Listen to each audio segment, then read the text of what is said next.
नमस्कार दोस्तों। आज के इस नए विश्लेषण में आपका बहुत बहुत स्वागत है। आज हम एक ऐसे विषय पर बात करने वाले हैं जहां मैक्रो इकोनॉमिक्स, हमारे देश का स्वास्थ्य और हमारी रोजमर्रा की रसोई की आदतें, ये तीनों आपस में टकराते हैं। सोचिए, क्या आपके किचन का एक छोटा से बदलाव पूरे देश की अर्थव्यवस्था को बदल सकता है? आज हम इसी दिलचस्प सवाल का जवाब ढूंढेंगे। तो चलिए जल्दी से देखते हैं कि आज हम क्या क्या कवर करने वाले हैं। सबसे पहले कुकिंग ऑयल की इस बड़ी दुविधा को समझेंगे। फिर उस पुराने भ्रम को तोड़ेंगे कि तेल का मतलब ही स्वाद है। इसके बाद मैं आपको 2 शानदार जीरो ऑयल रेसिपीज बनाना सिखाऊंगा, स्टीम्ड पोहा स्नैक्स और स्टफ्ड वेजी रोल्स। और अंत में देखेंगे कि कैसे ये सब एक स्वस्थ और मजबूत भविष्य की नींव रखता है। तो आइए शुरुआत करते हैं हमारे पहले पड़ाव से, कुकिंग ऑयल की दुविधा, जहां हम स्वास्थ्य और राष्ट्रीय खजाने के बीच के संतुलन को समझेंगे। ये कोई छोटी मोटी बात नहीं है दोस्तों। हम रसोई में जो चुनाव करते हैं उनका सीधा असर सिर्फ हमारे परिवार की सेहत पर ही नहीं बल्कि पूरे देश की अर्थव्यवस्था पर पड़ता है। जरा इस हैरान कर देने वाले आंकड़े पर गौर कीजिए। 1.6 लाख करोड़ रुपए। जी हाँ, पिछले साल भारत ने कुकिंग ऑयल के आयात पर इतनी भारी भरकम रकम खर्च की है। ये हमारी विदेशी मुद्रा का एक बहुत बड़ा हिस्सा है। जाहिर है, अगर हम खाने में तेल का इस्तेमाल थोड़ा कम कर दें तो हम इस आयात को घटाकर अपने राष्ट्रीय खजाने को काफी हद तक मजबूत कर सकते हैं। और इस बात की गंभीरता को समझने के लिए प्रधानमंत्री नरेंद्र मोदी जी की ये अपील बिल्कुल सटीक बैठती है। हाल ही में उन्होंने जनता से अपील की है कि वे कुकिंग ऑयल का इस्तेमाल कम करें। अब अगर हम इसका निष्पक्ष विश्लेषण करें तो इसके 2 बहुत ही साफ और स्पष्ट उद्देश्य हैं। पहला, देश की बहुमूल्य विदेशी मुद्रा को बचाना, और दूसरा, नागरिकों को गंभीर बीमारियों से सुरक्षित रखना, मतलब आर्थिक बचत भी और सेहत की सुरक्षा भी। और सेहत की बात करें तो स्थिति वाकई चिंताजनक है। हमारी खराब जीवन शैली और अत्यधिक तेल वाला खानपान एक बड़े स्वास्थ्य संकट को बुलावा दे रहा है। ज्यादा तेल खाने से मोटापा, हाई कोलेस्ट्रॉल, डायबिटीज और दिल की बीमारियां तेजी से बढ़ रही हैं। और सबसे डराने वाली बात यह है कि ये बीमारियां अब किसी खास उम्र तक सीमित नहीं रहीं, बल्कि हर घर में पहुंच रही हैं।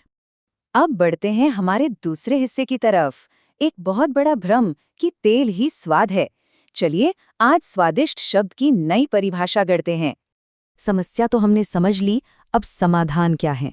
हम में से ज्यादातर लोग यही मानते हैं कि भाई खाने में तेल नहीं होगा तो मज़ा कैसे आएगा, वो बेस्वाद हो जाएगा। लेकिन सच तो ये है कि ये महज एक भ्रम है।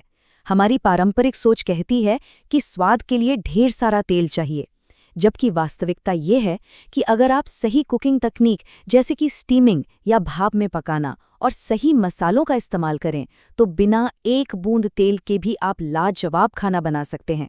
असल स्वाद मसालों और पकाने के तरीके में होता है, तेल में नहीं। तो चलिए थ्योरी से आगे बढ़ते हैं और प्रैक्टिकल करते हैं। हमारी पहली रेसिपी, स्टीम्ड पोहा स्नैक्स, एकदम रंग बिरंगा और फूला फूला नाश्ता। अब इस बात को हकीकत में साबित करके देखते हैं। ये उस बड़ी समस्या का एक बहुत ही मजेदार और व्यावहारिक समाधान है। इसके लिए जो सामग्री चाहिए वो आपके किचन में ही मिल जाएगी। आधा कप पोहा, आधा कप सूजी और 1/4 कप दही। अब जरा सब्जियों के रंगों की कल्पना कीजिए। शिमला मिर्च का हरा रंग, गाजर का संतरी, टमाटर का लाल, साथ में थोड़ा सा कच्चा आलू, जीरा, चिली फ्लेक्स, अदरक और हरा धनिया, और हाँ, 1/4 चम्मच बेकिंग सोडा।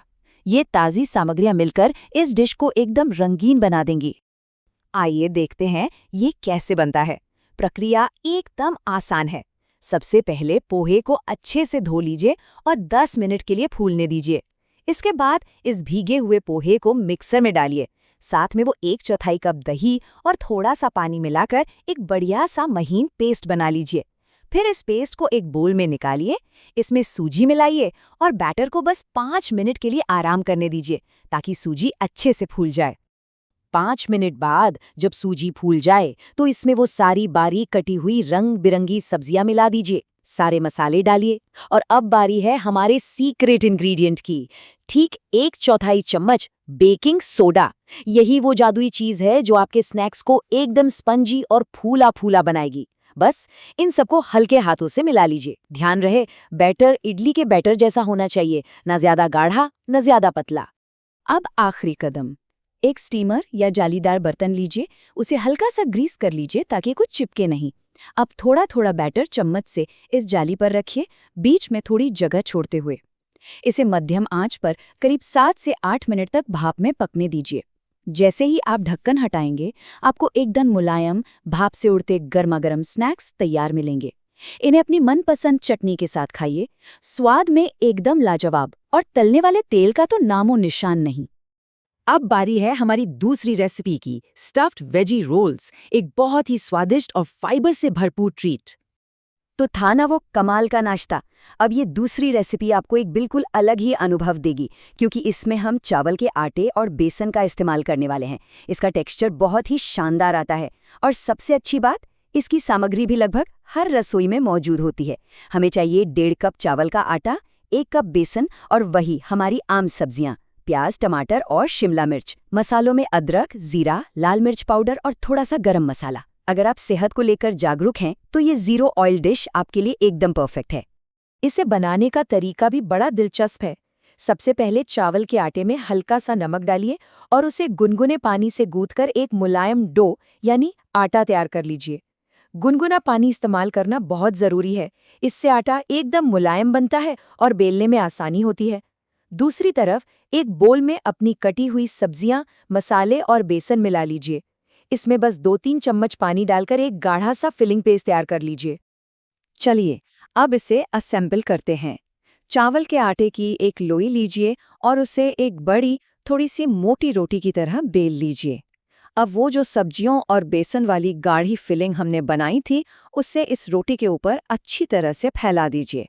बस एक छोटी सी टिप, किनारों पर करीब 1 इंच की जगह छोड़ दीजिएगा, ताकि जब हम इसे रोल करें तो फिलिंग बाहर न गिरे।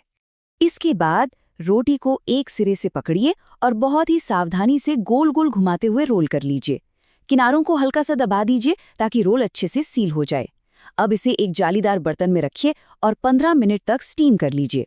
स्टीम होने के बाद इसे थोड़ा ठंडा होने दें और फिर इसके छोटे छोटे गोल टुकड़े काट लें।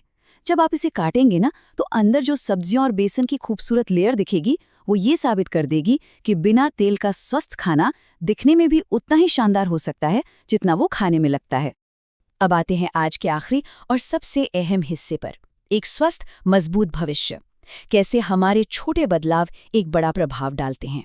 तो दोस्तों, अब समय है इस पूरी चर्चा को एक साथ जोड़ने का।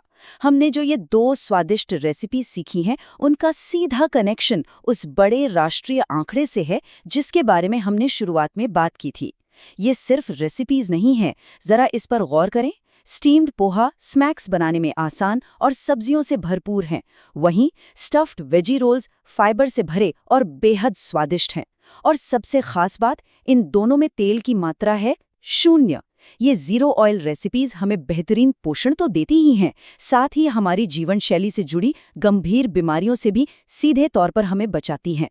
और इसी के साथ हम आज की इस चर्चा के अंत में पहुंच गए हैं। जाते जाते मैं आपको इस एक विचार के साथ छोड़ना चाहती हूँ। सोचिए, हर घर की रसोई में किया गया बिना तेल का एक छोटा सा बदलाव पूरे देश के स्वास्थ्य और हमारी अर्थव्यवस्था पर कितना विशाल और गहरा प्रभाव डाल सकता है। अब वक्त आ गया है कि हम अपनी रोजमर्रा की कुकिंग की आदतों को एक बहुत बड़ी तस्वीर के हिस्से के रूप में देखें। आज ही इन रेसिपीज को आजमाइए। यकीन मानिए, ये आपके स्वास्थ्य और देश की अर्थव्यवस्था दोनों को मजबूत बनाने की दिशा में एक बेहतरीन कदम है। आज के इस विश्लेषण से जुड़ने के लिए आपका बहुत बहुत धन्यवाद।